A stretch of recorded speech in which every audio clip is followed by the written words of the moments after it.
What we're doing now is bringing forward the people that are making this happen every day, every night. When you guys stepped into your Facebook account, these are the people that eat, breathe, and sleep. Show me your stethoscope from morning to night to make sure that this group will not dissolve in the face of all the adversity that is out there. So let's welcome our panel.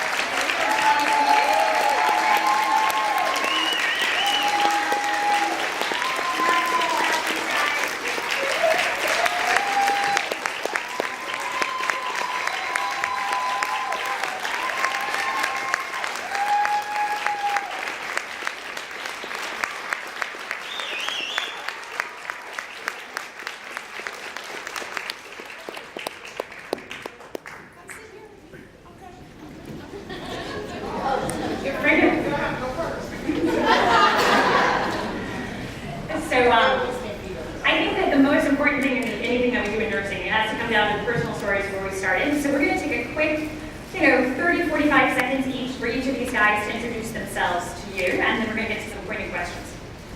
Hi, I'm Leslie Silk in Orion, California, in the house. Been a nurse for 27 years. We'll talk about that later. I am honored and I am humbled to sit up here with these great people. I'm like, am I supposed to be here? Like, you're a chair for me. So we'll talk more later. Nurses Children Foundation, I'm representing that as well. So my name is Jalil Johnson. Some of you know me, some of you do not. Sorry? Closer to my mouth. So I am the National Director for Show Me a Stethoscope. My job is mostly to talk to people and to try to facilitate and create pathways for nurses to advocate for themselves and do the things that they want to do. Mostly behind the scenes, sometimes my face will end up on Facebook, but for the most part I try to stay out of the limelight and let Janie do that, because it's really her show. But really, when we think about it, it's our show, right? This Show Me a Stethoscope belongs to the nurses all around the country, and in many cases all around the world. So our job is really, and my job has been to try to figure out how do we help nurses help themselves, and how do we create those pathways. So you can grab me at any time, and we can talk more about that if you want. Tell me your ideas, and we'll see if we can get them off the ground.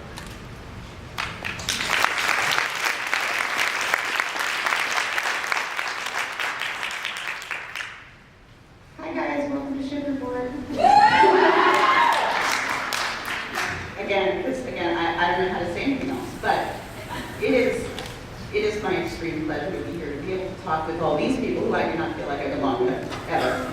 I am Janie Garner. I'm a regular old ADN in a regular old VA hospital. I do electrophysiology, and I started on September 15, 2015, a Facebook group called Show Me Your Stethoscope.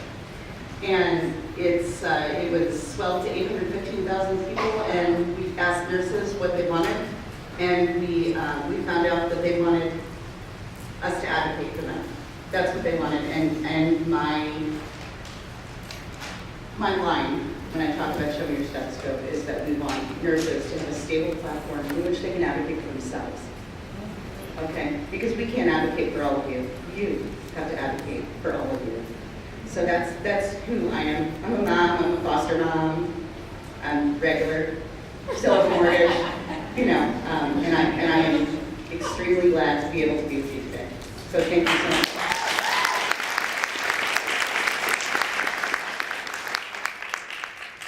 Hello, my name is Shelley Tebow, and I'm from Ohio. I'm the Ohio Nurses Nursing Home today. Okay, I would love to talk with every one of you at some point. There's lots of exciting stuff going on in Ohio right now. If you're not aware, we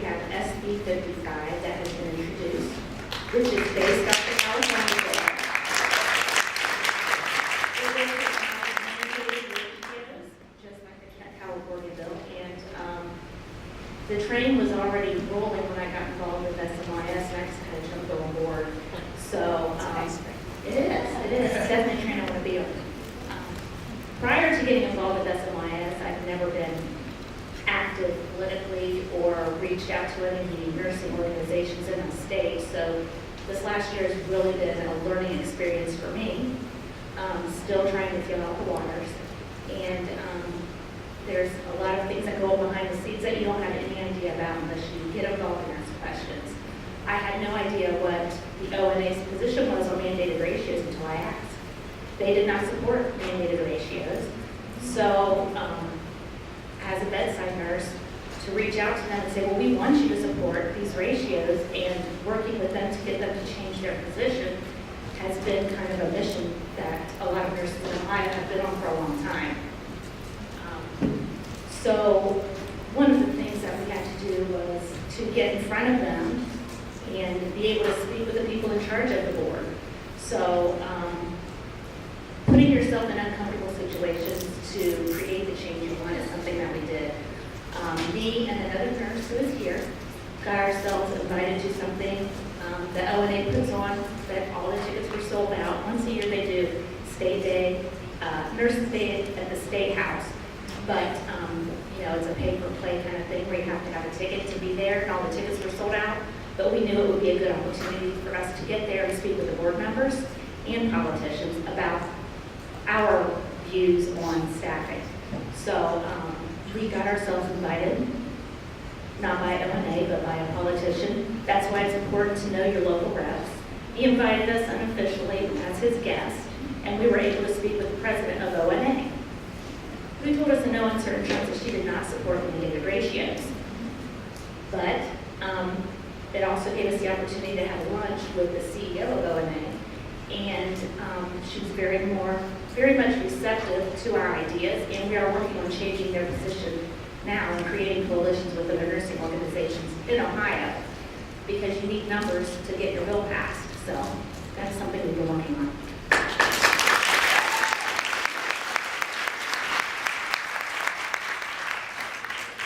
Hi everyone, I'm Doris Carroll.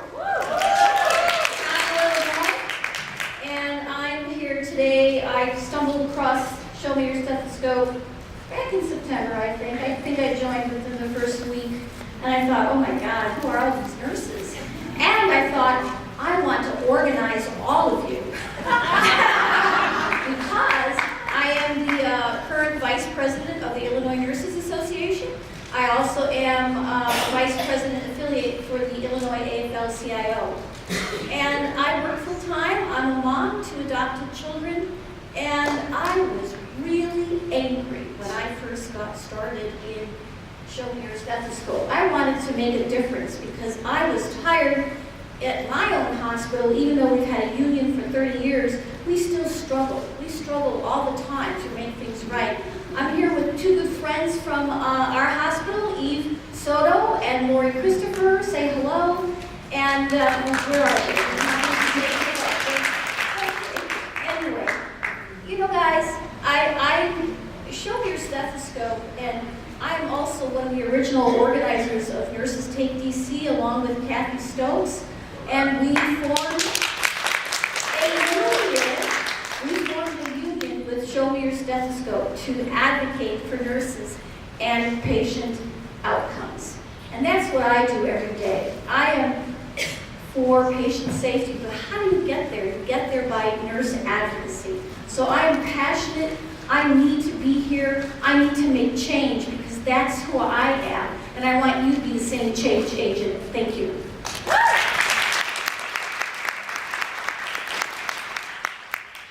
Hey everyone, I'm Kelly Rieger. I am the Director of Operations at Show Me Your Stethoscope. I do a little bit of everything. I can't keep my hands to myself.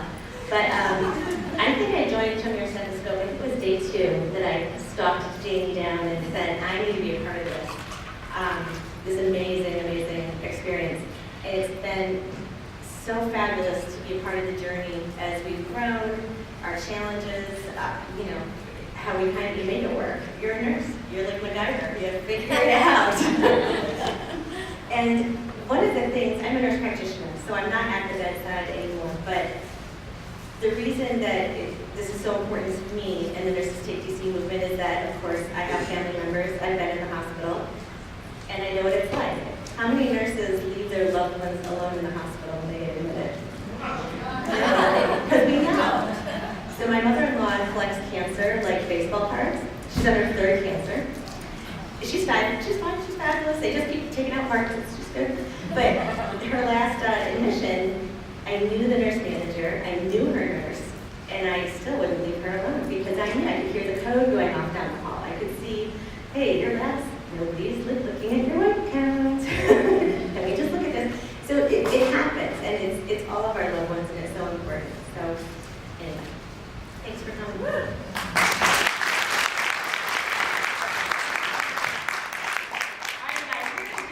I'm going to do rapid fire questions, so we get through all of them. I'm going to point them at individual people, and then I'm going to give you guys a chance to ask it. So Jamie, I want to ask you a question. When this organization started, can you give us just a little bit of sense of what happened to you and where, where the future lies for Show Me Your Stethoscope?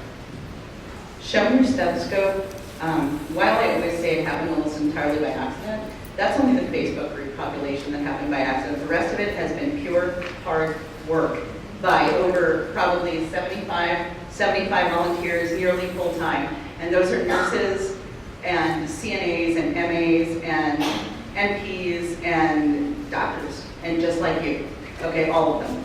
It's a huge group effort. And when I created it, I went, oh my God, what am I gonna do with this? Shouldn't you be able to do something with all these people? And then I said, you're gonna do good. What you're gonna do is you're gonna do good for nursing. And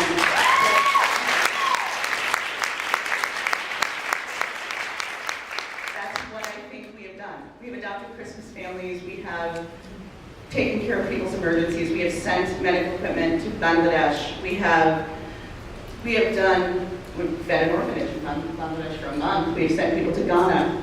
Eventually we'll send people to Haiti, but that was a little problem with the whole hurricane thing this year. And what I see is I see nurses united. I see our little hashtag, Nurses Unite.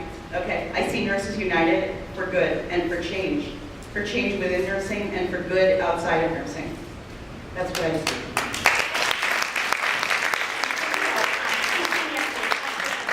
Can you tell us a little bit, I'm not sure if you guys are aware of this, but Show Me Your Stethoscope has led their second medical mission trip to Ghana, and Jaleel has been on both of them. So can you actually tell us a little bit about that and why Show Me Your Stethoscope is getting involved in that movement?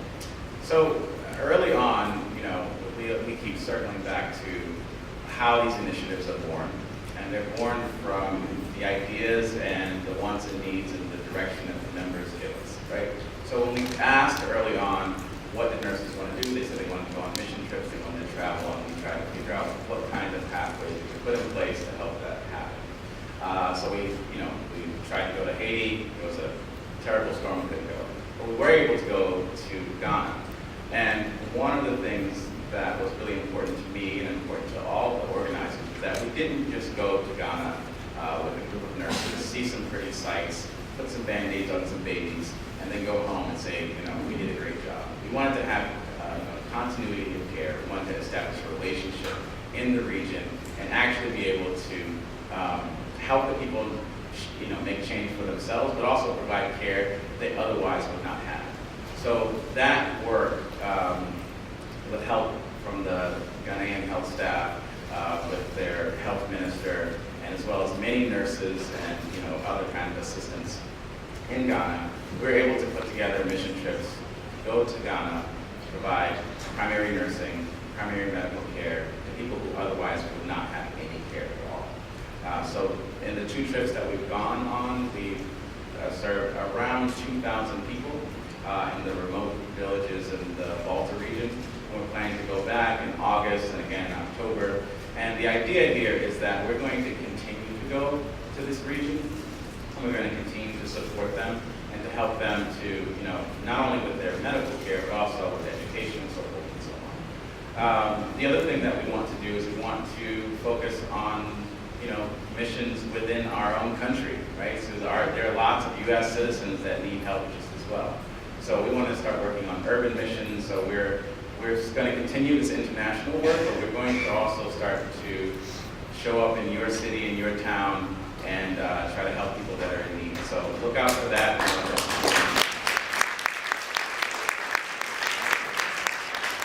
So speaking of urban missions, guys, so if you guys know a sponsor that wants to build me a shower truck for the homeless, you just come get me with it. So Kelly, I don't know if any of you guys know this, but Show show me your stethoscope, nobody is paid. I think that's probably a surprise to those people sitting in the audience, that there is not one person who's paid. Last night I was sitting in Kelly's hotel room as we were finishing the agenda, and she said, okay, I don't know how we're going to pay this last bill. If it wasn't for the t-shirt sales, this conference never would have happened. We're literally surviving off of every one of you who bought a t-shirt to make this.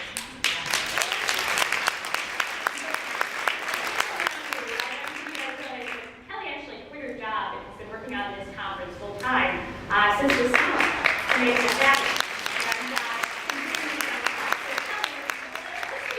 Tell us what it's like to put something like this on and why it was so important to you to make sure that the challenges that we face were overcome by showing up here today. Well, it's definitely been an adventure. I've learned a lot about contracts and AV and speakers and lots of cool things. But the reason this was so important to me and Show Me a Stethoscope resonates, I think, so much with all of us is that in the advocacy stuff, the charitable stuff, but it's also the support for nurses. I don't think anyone really gets what it's like, except for other nurses, when you come home from that shift from hell and you just need to kind of talk about it, or you have a fantastic shift and you had a code and everything worked great, and there's always someone online. I mean, our busiest hours in Show Me a Stethoscope are between midnight and 2 a.m. It's great. But everybody gets it. They get the humor. Yeah, I had my popcorn tonight with the bedpan again. They've all done it. I can talk to you about, vomit and wound care and pimples and still eat my spaghetti and not have any problem with that.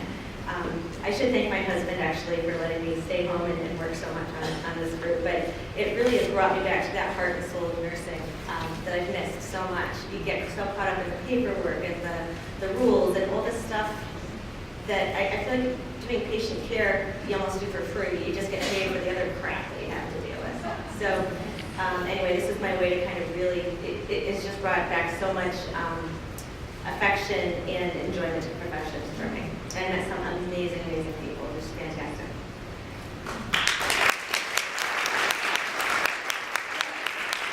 Of course, you guys are very passionate, very connected to the union space. Can you tell us a little bit about the plan of being somebody here to reach out? Tell us about the struggles, the things that you faced trying to get this rally together and the work that was into it and how many thousands of emails we sent out to organizations. And can you talk a little bit about that? Sure. Well, it's not easy. And like most of us here, all of us, we have full-time jobs, plus I'm a parent. And I volunteer my work with our Illinois Nurses Association.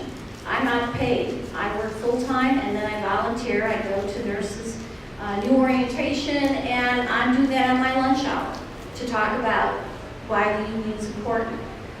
But when you're talking about trying to organize other organizations to come to a conference or to rally to unite nurses for a common cause, and that is nurse-to-patient ratios, it's not easy. It's been one of the most difficult things I've ever done. And you would think that people are all on the same page, but they're not. Everybody's politics, everybody has their own agenda. And you'll see who are the people that came today, who are the organizations that came today, and who will be there tomorrow in front of the Capitol in the pouring rain. We hope not. And we have ponchos. I recommend rain boots because I'm the one that wore the white knit pants that had 5-inch grass stains going up my legs last year at the first rally. And it wasn't even rain, it was just wet grass. But anyway, getting back to your question, Rebecca, I've learned a lot. I didn't take any classes about being politically active. I became passionate and angry about what was going on in my environment, in my work environment, and it really upset me. And the only way that things made it work for me was to become active in my union. And then I just started going up the chain. I first started by writing myself in as the communication director. Guess what? I won. Because nobody else wanted to do it. And union organizing because people think there's just some union out there doing it for you. When the reality is it's you. It's this cliche, you are the union, but it really is the truth. And you've got to make change. The only way to do it is to do it yourself. And we have to educate everybody on how to advocate. You don't have to be in a union. I'd love for all to be in a union, but you don't have to do that. What you have to do is become active and know what your practice is and know how to change it. And that's why we're here today and why we'll be there tomorrow. So reaching out to organizations was very difficult. And I will let probably Jalil answer some of those questions or give answers because I am very passionate about my response and it might not be nice. Anyway, thanks, Rebecca. So just to kind of dovetail that, what Doris is talking about, one of the things that is a little different about our movement is that we believe that every nurse and every nursing organization and every nook and cranny across this country should come together behind one specific core nursing issue that every single nurse is faced with. Now, that sounds altruistic, and I am an altruistic person. I believe in plenty ideas. But let's just say that happened. The outcome would be amazing, right? But then when you talk to an organization, and that was my job for the past year and a half, when we talk to an organization, not all of them are open to that idea. And we have to ask ourselves, and I'm going to talk a little bit about this tomorrow when I speak at the rally, but we have to ask ourselves, if there's an organization and they are not trying to get over 3 million registered nurses and over 1 million licensed practical nurses in one space behind one cause, then what are they doing? Okay? So we need to ask ourselves that question when we go to hit send to pay our dues. All right? So that is our call. Our call is for every single nurse practicing at every level in every part of the healthcare system to rally behind the one thing that affects every single nurse. Now, you would think that every organization would get behind that, but not every organization is looking out for nurses. There are lots of organizations that are collecting your dues.